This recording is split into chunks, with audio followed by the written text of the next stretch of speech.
En 2024, Inoxtag défiait l'impossible, gravir l'Everest. Son projet Kaizen, c'était plus qu'un défi sportif, c'était une quête intérieure, un combat contre lui-même, se dépasser pour devenir meilleur. Aujourd'hui, moi aussi, j'ai décidé de changer ma vie. Mon corps, mon mental, ma volonté, tout allait être mis à l'épreuve.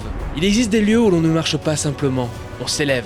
Des lieux anciens, puissants, façonnés par le temps et le silence. Un sanctuaire de végétaux et de roches où chaque sentier semble mener un peu plus loin, un peu plus haut, au-delà du corps, au-delà de soi. C'est là, au cœur de cette immensité, que j'ai décidé d'éprouver mes limites, de confronter mes peurs, de me découvrir peut-être ou de me perdre.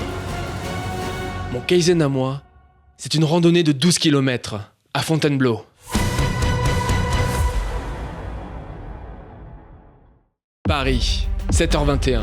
Du matin, un samedi, déjà un exploit en soi. Un tour à Décathlon et 80 € plus tard, je m'arme de mes chaussettes Artingo et de mes chaussures Quechua pour mener à bien mon aventure. Mais je vais à un défilé ou je vais en randonnée là? Quelques stations de métro plus tard, me voilà à la gare de Lyon où m'attend le TER R. Mais ce que peu de gens savent, c'est qu'en week-end, cette ligne cache un secret. Un arrêt sans quai, perdu au milieu de la forêt. Un endroit hors du temps, hors du monde, où l'on est seul face à soi-même. Putain, secret de mes couilles.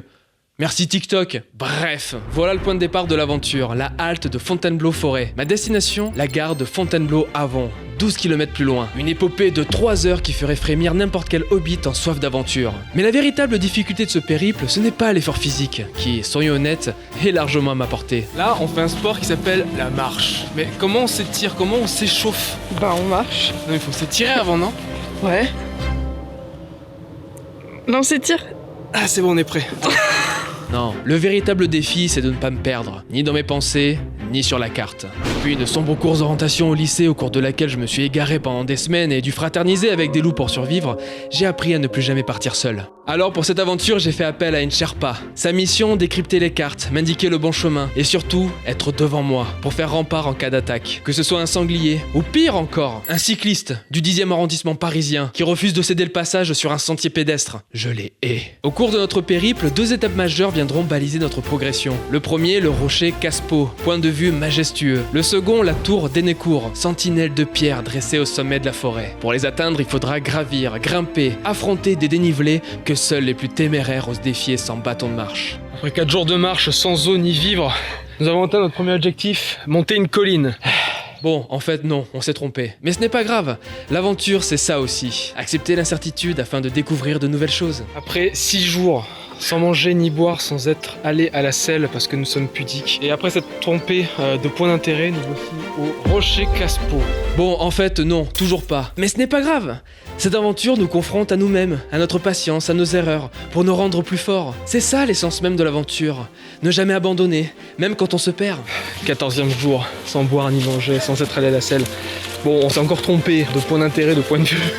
Mais on l'a trouvé cette fois. Bon, en fait, toujours pas. À ce stade, je commence sincèrement à remettre en question les compétences de ma Sherpa. En route vers notre second objectif, la mythique tour d'Hénécourt.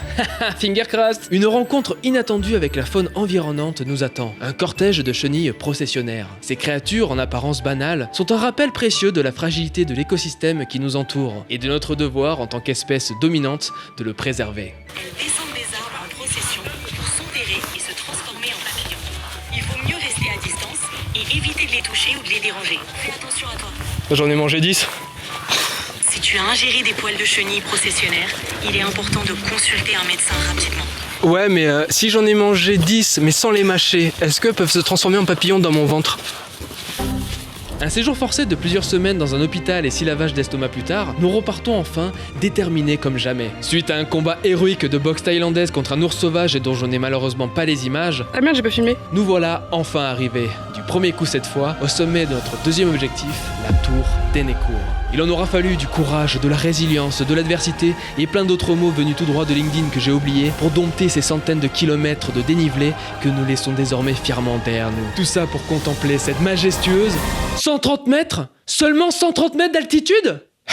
Je noie ma déception en chassant dans les environs, afin de concevoir un magnifique sandwich jambon-beurre. Ce qui n'est pas plus mal car il nous faut de l'énergie, afin d'atteindre notre point d'arrivée, la gare de Fontainebleau-Avon. Ces derniers kilomètres semblent faciles, presque insignifiants, mais ils me confrontent à la plus grande des difficultés, l'introspection. Qui suis-je vraiment? Ai-je suffisamment profité de la vie? Pourquoi ne voit-on jamais une grue se monter, mais toujours une fois terminée? Pourquoi ne croise-t-on jamais de bébé pigeon? Pourquoi Tarzan n'a-t-il pas de barbe? Au fond, qu'est-ce qu'il y a avant la mort?